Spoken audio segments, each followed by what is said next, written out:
Welcome to another weekend here on the platform. My name is Sam Omashe. My special guest today is no other than the governor of Ondo State, Arakunrin Rotimi Akeredolu. But before that, my column will be read to you shortly.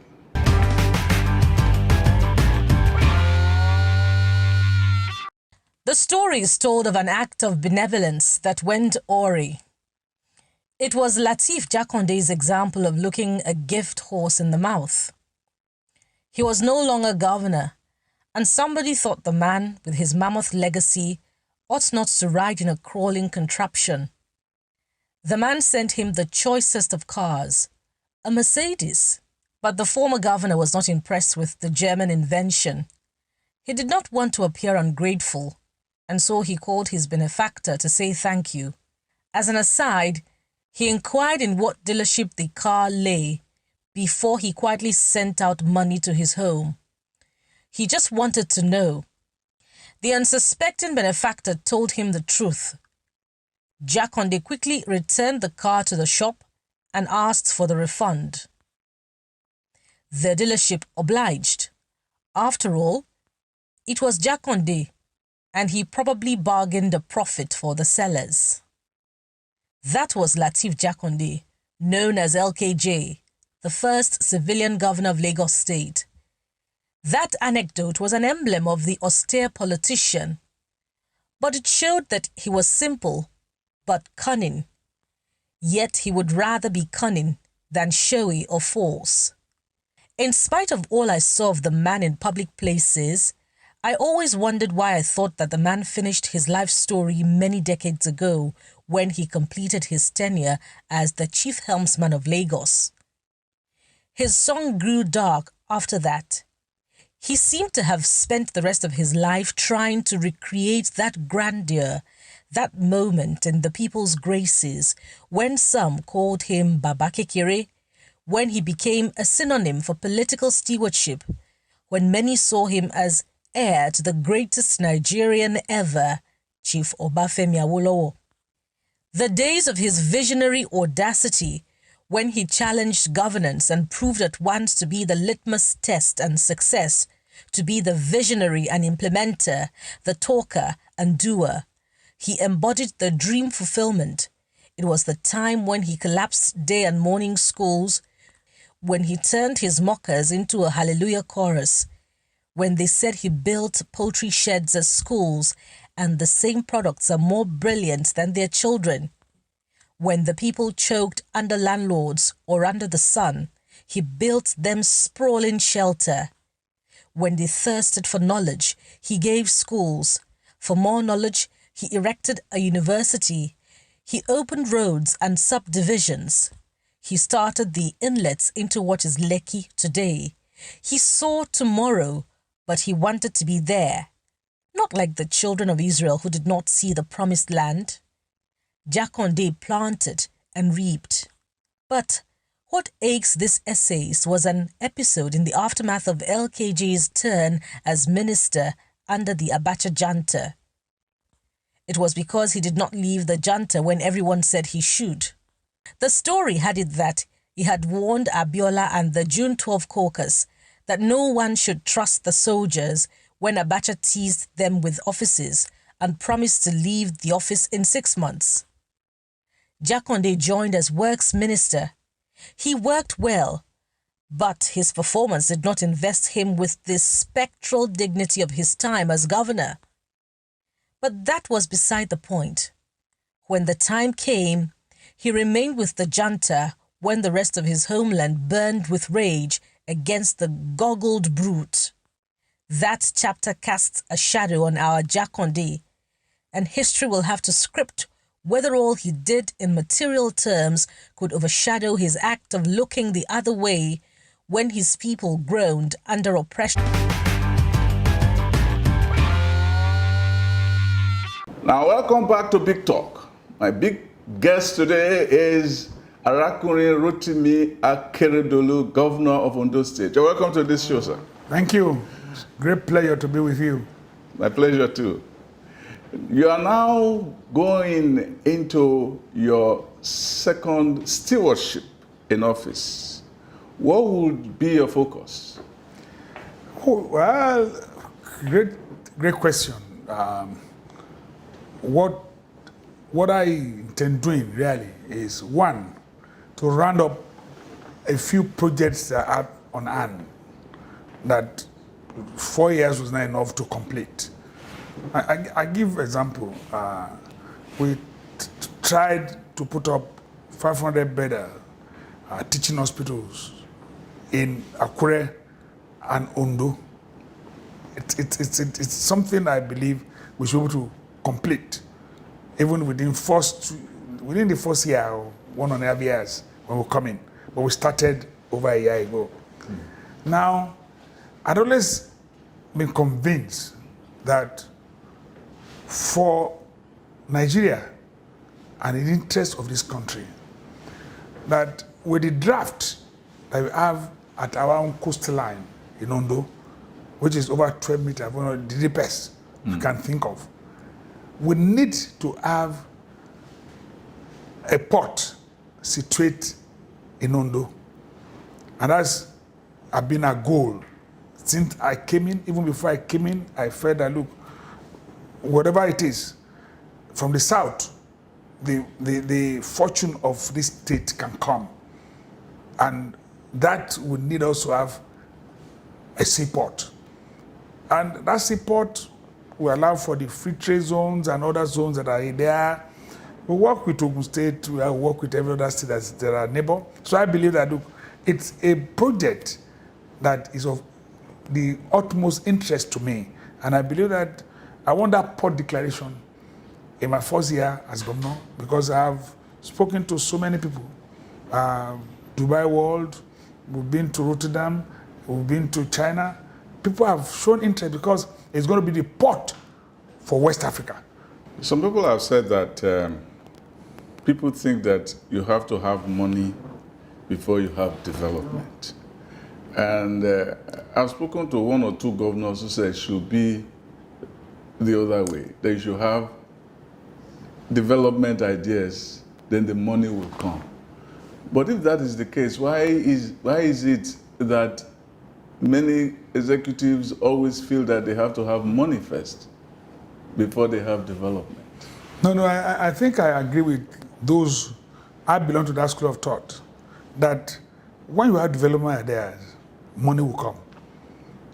I give you an example of what we tried to do here. When we came in, we didn't have money. This is known, everybody knows it in Nigeria now. We have most states are in financial straitjackets, and it's become worse with this COVID. But when we came in, it will surprise people. People came up, oh, we have to build this road, we have to have this bridge, we have to have an overhead bridge like we have in Ore now. And I invited contractors. I said, well, I don't have money. But if you are ready to start, we are ready to award you contract, start. I will pay you by milestone, whatever you achieve. But we won't pay until you have achieved 30%. To my surprise, most contractors accepted. You didn't expect them to? I did not, because most of them were used to being paid advance. They were used to advance payment for projects. They were used to taking some percentage of money off from before they start. And I said, I have no money to start. But if you start, but I want to believe in one thing, because a friend of mine, one of our political leaders here, said he went around and he said he was surprised. He tried to interview some of the contractors. I'm not trying to say this for the benefit of public alone, but he said, some of them said to him that, look, we believe that the man has integrity, we can stake it. So people are ready to stake their money in the belief that we will pay. And you can ask all those contractors now. A few of them have completed and we have finished paying them.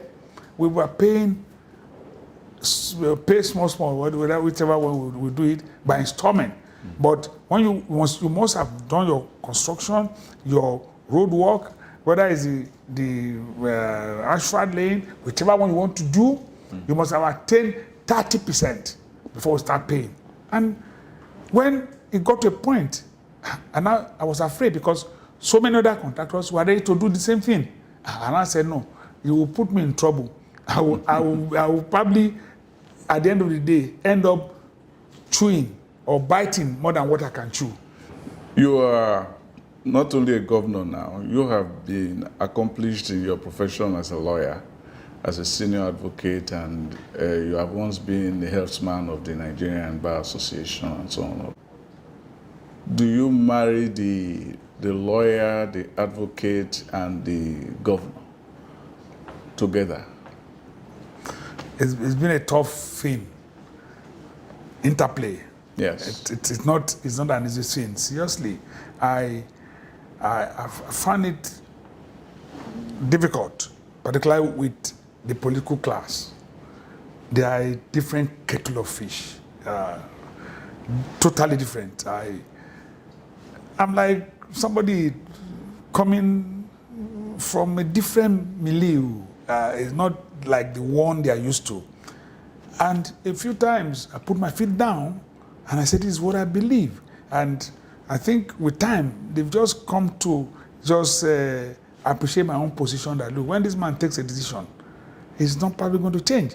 And that is probably the lawyer in me. That is probably the advocate in me. Probably the fact that I've been in some struggles too, myself Yes. too. I've been in trenches too in years back. So there are things that are fundamental.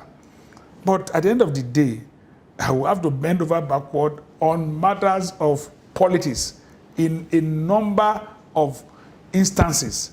Because that is where I want to say the interplay itself is delicate, particularly very, very delicate when it comes to political issues. Yeah.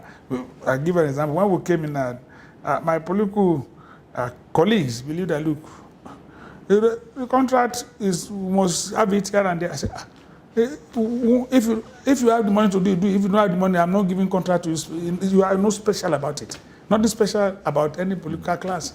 If you can do it like those, the rules are laid down, if you can go by it, why not? I will give you. But if you cannot go by it, it's not that I will now give you mobilization when I don't give others. So people who felt that, look, no, this man is not a politician, he's not this. What hours will I be a politician? I'm a politician, I'm here, but I do things my own way. Everybody has his own style of doing things. So it's been a delicate thing to do, particularly when you have been the president of the bar. Yeah. And you have been known for taking your position in respect of many matters. Yes, exactly. By the time you change, you will be seen as sellout. Wishy-washy, Yes. yeah. People feel that you are flip-flopping. Yes. And I don't want to be seen as somebody who flip-flops. So I just believe, let me stay by rules, by what I've lived by. Whether it pays me, I take it. If it doesn't pay me, no problem. Yes, and one of those issues is the question of federalism, which you have stood for a long time. And being a governor, do you feel the frustration, especially now that you have to do a number of projects and you have to source money when Ondo itself has a lot that it can gain, especially from the point of view of oil and dry oil, how they call it, Bitumen, oil sands, sands. sands, yes, and all of that, which could actually transform Ondo in terms of revenue for development. Yes. Seriously, our nature of federalism is one thing that a number of us have questioned. And the fact that we belong to the political ruling party does not stop us from expressing our view about where we stand now when it comes to your federalism. I believe that we can still do better. And my party, I remember when we read our constitution, our manifesto, the issue of federalism was taken up there, that we're going to address it. Something needed to be done. We over years, everybody believes that, look, let things go on, how do I call it now, just as usual, just government as usual. It can never be. There must be a way in which more funds come to the state. There must be a way in which the state will have control of its own resources, mineral resources. That at the end of the day, we are paying tax, we are paying royalty, we are paying money to federal government.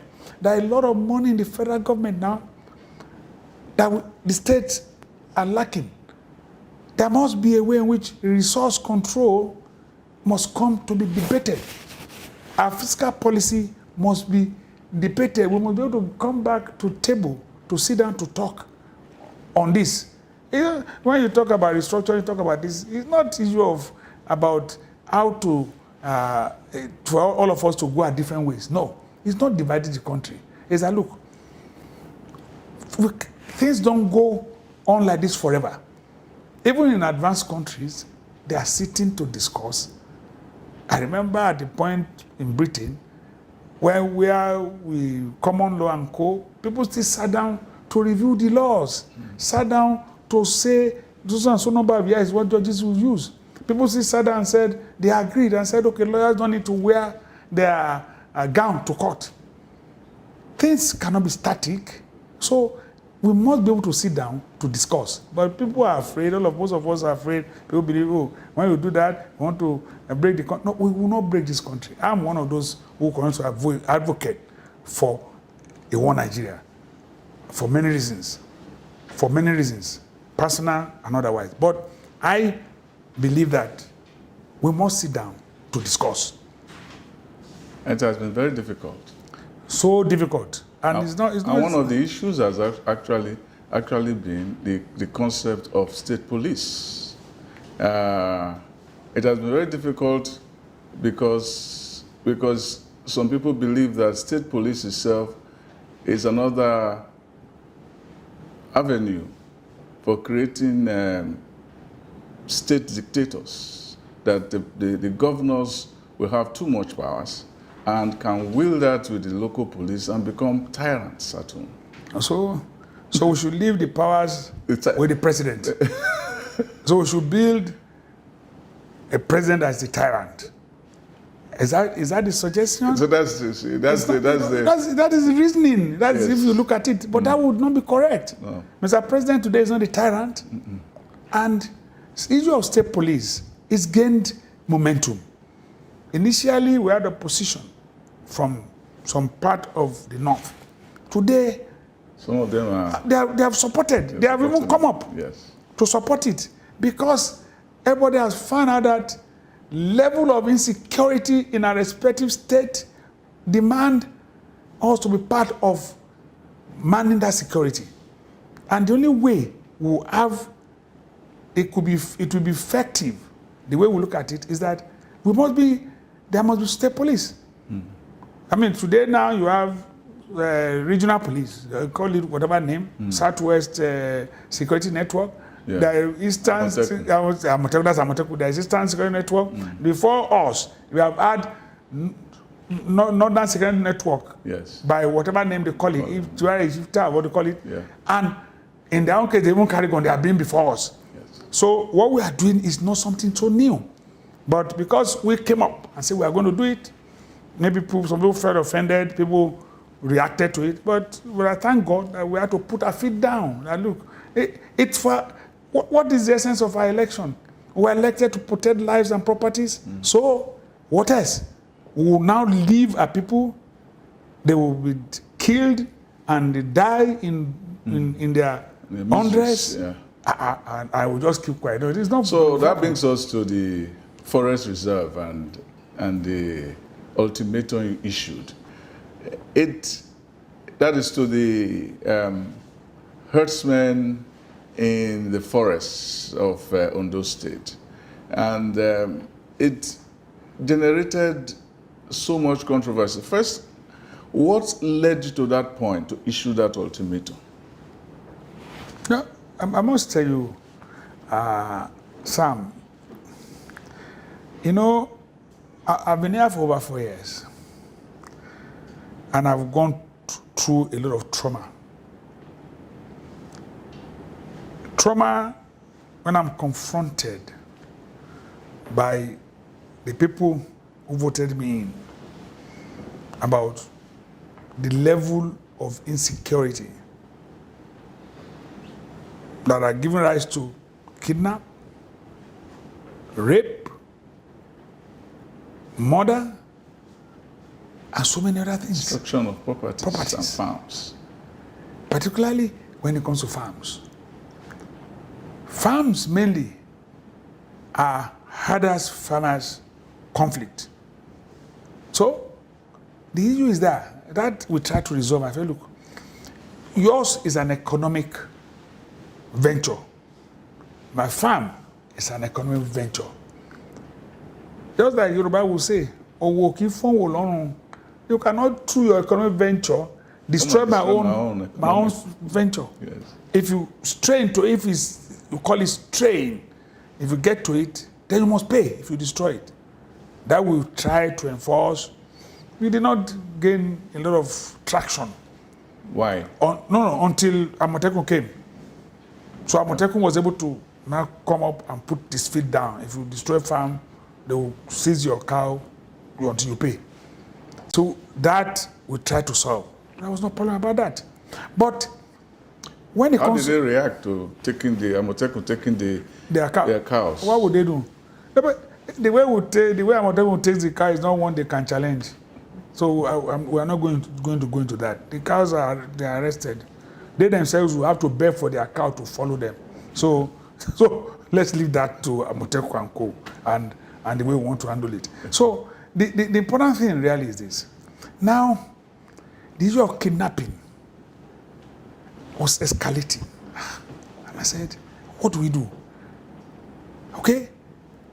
To the extent a first-class Oba was killed in an attempt to be kidnapped. I said, there was an attack on you too. No, it was not. I tried to explain that look, what I said at that time was that, look, that was the day I was coming. Yes. And vehicles stopped and said they were operating. And I said to my people, and I said, you should shoot yourself way through if they ever stop there. And I said to them, I said, I'm like a drum, that nobody can carry a drum. So shoot your way through. And I said that day, whatever they want to do, by the time we were shooting, they ran. They can't wait. The yes-men. The criminals who were there. I said, shoot your way through. Yeah. So when the issue of kidnapping, and we now add Amotekun, we now said, okay, Amotekun, run your drones. Locate wherever these people where they're operating. They kidnap, and we're able to trace and find out that our forest reserve had become a safe haven for criminals. A reserve for criminals? Yes. Yeah, well, let me use the forest reserve for criminals. So we just needed to do something. We monitored it, and I have it on my phone. They had to send to me. We sat down here, we saw it. You just see one settlement. You see them moving people. They're running, moving again on a hill and within the forest reserve. And I said, the time has come. If you are not there to do a legal job, because our farmers who are there, we have them registered, and they are given their own registration cards as farmers there because they pay.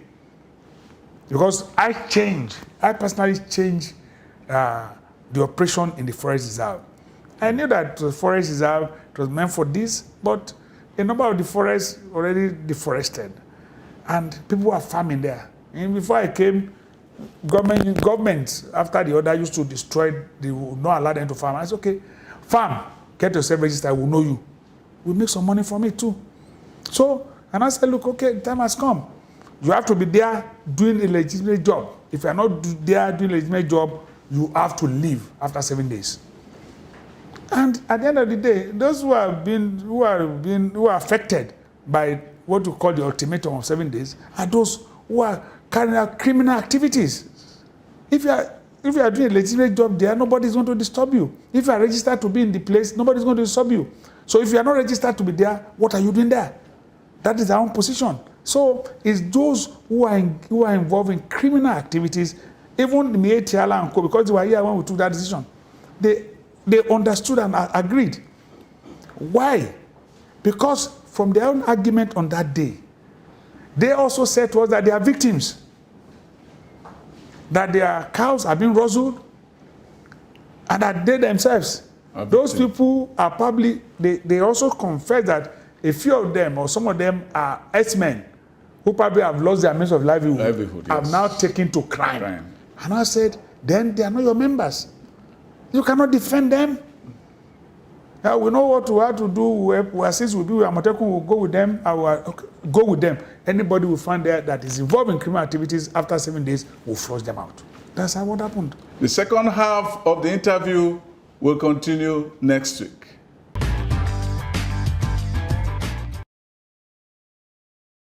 We can't urge you to stay off the forest, or sleep at home, or keep kitchen astir with aroma. They are everywhere with omens. Their guns, okadas, songs have skewered our mighty men, soldiers of fortunes who made our own soldiers unfortunate. So Lear, no captivity is safe enough. Thank you for being on this show. You can join up with me on my website, www.atsamomashaye.com. On the next week, be good.